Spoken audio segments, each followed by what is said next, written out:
ಎಲ್ಲರಿಗೂ ನಮಸ್ಕಾರ ಸ್ನೇಹಿತರೆ. ದುರ್ಗಾ ಶಕ್ತಿ ನಿಮ್ಮ ಚಾನಲ್ಗೆ ಸ್ವಾಗತ. ಎಲ್ಲರೂ ಹೇಗಿದ್ದೀರಾ? ಎಲ್ಲರೂ ಚೆನ್ನಾಗಿದ್ದೀರಾ ಅಂದ್ಕೊಂಡು ಈ ಒಂದು ವಿಡಿಯೋವನ್ನು ಮಾಡಿದ್ದೀನಿ. ಇನ್ನೇನು ಕಾರ್ತಿಕ ಮಾಸ ಮುಗಿಯೋಕ್ಕೆ ಬಂದಿದೆ. ಹಾಗಾಗಿ ನಾವು ಕಾರ್ತಿಕ ಮಾಸದಲ್ಲಿ ಒಂದು ದಿನನಾದರೂ ನಾವು ದೀಪಾರಾಧನೆಯನ್ನು ಮಾಡಬೇಕು. ಅಂದರೆ ಯಾವ ರೀತಿಯ ದೀಪಾರಾಧನೆಯನ್ನು ಮಾಡಬೇಕು ಅಂದರೆ, ನಾವು ದತ್ತೂರಿಕಾಯಿಯ ದೀಪಾರಾಧನೆಯನ್ನು ಮಾಡಿದರೆ ತುಂಬಾ ಒಳ್ಳೆಯದು. ಹಾಗೆ ಬೆಲ್ಲದ ದೀಪಾರಾಧನೆಯನ್ನಾದರೂ ಮಾಡಿ, ಹಾಗೆ ತೆಂಗಿನಕಾಯಿಯ ದೀಪಾರಾಧನೆಯನ್ನಾದರೂ ಸಹ ಮಾಡಿ. ಈ ಮೂರು ಮಾಡೋದಕ್ಕೆ ನಮ್ಮ ಕೈಲಿ ಆಗ್ತಾ ಇಲ್ಲ ಅನ್ನೋರು ನಾಳೆ 11 ದೀಪಗಳನ್ನು ಬೆಳಗಿಸಿ ದೀಪಾರಾಧನೆಯನ್ನು ಮಾಡಿದರೆ ತುಂಬಾ ಒಳ್ಳೆಯದು. ಏಕೆಂದರೆ 11 ದೀಪಗಳು ಅಥವಾ 11 ಹೂವಿನಿಂದ ಅಲಂಕಾರವನ್ನು ಮಾಡಿ, ಕಡಲೆ ವಸ್ತ್ರದ ಹಾರವನ್ನು ಹಾಕಿ, ಶಿವನಿಗೆ ಪ್ರಿಯವಾದಂತಹ ಎಕ್ಕೆ ಹೂವಿನ ಹಾರವನ್ನು 21 ಅಥವಾ 11 ಹಾರವನ್ನು ಹಾಕಿ, ಅಂದರೆ 11 ಎಕ್ಕೆ ಹೂವನ್ನು ತೊಗೊಂಡು ಪೋಣಿಸಿ ಅದನ್ನು ಹಾರವನ್ನಾಗಿ ಮಾಡಿ ಹಾಕಿ, ಇದು ಯಾವುದು ಮಾಡೋದಕ್ಕಾಗಲ್ಲ ನಮ್ಮ ಕೈಲಿ ಅನ್ನೋರು 11 ದೀಪಗಳನ್ನು ಅಂದರೆ ಕಡಲೆ ಬತ್ತಿಯನ್ನು, ತುಪ್ಪದಿಂದ ಮಾಡಿದಂಥ ಬತ್ತಿಯನ್ನು ಹಚ್ಚಿ ದೇವರ ಶಿವನ ಮುಂದೆ ಕೂತ್ಕೊಂಡು 11 ಶಿವನ ನಾಮಗಳನ್ನು ಪಠನೆಯನ್ನು ಮಾಡಿ, ಹಾಗೆ ಶಿವನಾಮ ವಿಗ್ರಹ ಇದ್ದರೆ, ಅಂದರೆ ಚಿಕ್ಕದಾದಂತಹ ಬೆಳ್ಳಿಯ ವಿಗ್ರಹ ಇದ್ದರೆ ಶಿವನಿಗೆ 11 ಸಾರಿ ಅಭಿಷೇಕವನ್ನು ಸಹ ಮಾಡಿ ತುಂಬಾ ಒಳ್ಳೆಯದು. ಎಳೆನೀರಿನ ಅಭಿಷೇಕ, ಹಾಗೆ ಬಾಳೆಹಣ್ಣು, ಸಕ್ಕರೆ, ಹೀಗೆ ಅಭಿಷೇಕವನ್ನು 11 ಅಭಿಷೇಕವನ್ನು ಸಹ ಮಾಡಿ, ನೀವು ನೈವೇದ್ಯಕ್ಕೆ ಬಾಳೆಹಣ್ಣು, ಸಕ್ಕರೆ, ಬೆಲ್ಲ ಈ ರೀತಿಯಾದ ನೈವೇದ್ಯವನ್ನು ನಿಮ್ಮ ಮನೆಯಲ್ಲಿ ಏನಿದೆಯೋ ಅದನ್ನು ನೈವೇದ್ಯವನ್ನಾಗಿ ಮಾಡಿದರೆ ತುಂಬಾ ಒಳ್ಳೆಯದು. ಸರಳವಾಗಿ ನೀವು ಶಿವನ ಆರಾಧನೆಯನ್ನು ಮಾಡಿ ಶಿವ ಪಾರ್ವತಿ ಸಮೇತ ನೀವು ಪೂಜೆಯನ್ನು ಸಲ್ಲಿಸಿದರೆ ತುಂಬಾ ಒಳ್ಳೆಯದು.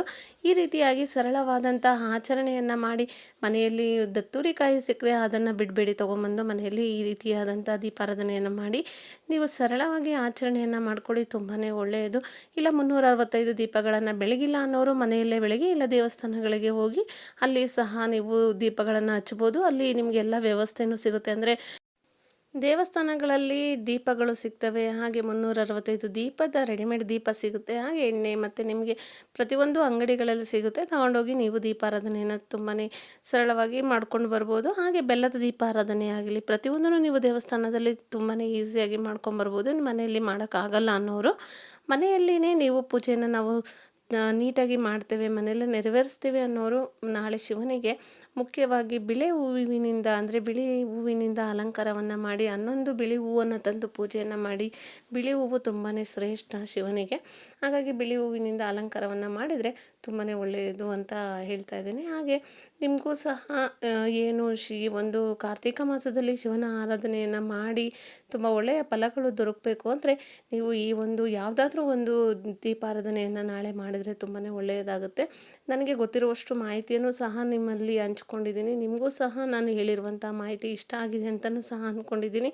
ಹಾಗಾಗಿ ಪ್ರತಿಯೊಬ್ಬರು ನನ್ನ ಚಾನಲನ್ನು ಯಾರ್ಯಾರು ಸಬ್ಸ್ಕ್ರೈಬ್ ಮಾಡಿಲ್ವೋ ಅವರೆಲ್ಲರೂ ಸಬ್ಸ್ಕ್ರೈಬ್ ಮಾಡಿ, ಶೇರ್ ಮಾಡಿ, ಲೈಕ್ ಮಾಡಿ. ಹಾಗೆ ನಾಳೆ ಶಿವನ ನಾಮವನ್ನು ಪಠನೆಯನ್ನು ಮಾಡಿ, ಶಿವ ಪ್ರತಿಯೊಬ್ಬರಿಗೂ ಈ ಕಾರ್ತಿಕ ಮಾಸದಲ್ಲಿ ವಿಷ್ಣು ಆಗಲಿ ಶಿವ ಆಗಲಿ ಇವರಿಬ್ಬರ ಆರಾಧನೆಯನ್ನು ಮಾಡಿದರೆ ತುಂಬಾ ಒಳ್ಳೆಯದಾಗುತ್ತೆ. ಹಾಗೆ ನೀವು ಯಾವುದಾದ್ರೂ ವ್ರತವನ್ನು ಕೈಗೊಳ್ಳಬೇಕು ಅಂದರೆ ಈ ಕೊನೆಯ ವಾರದಿಂದನೇ ಕೈಗೊಂಡ್ರೂ ಸಹ ತುಂಬಾ ಒಳ್ಳೆಯದು.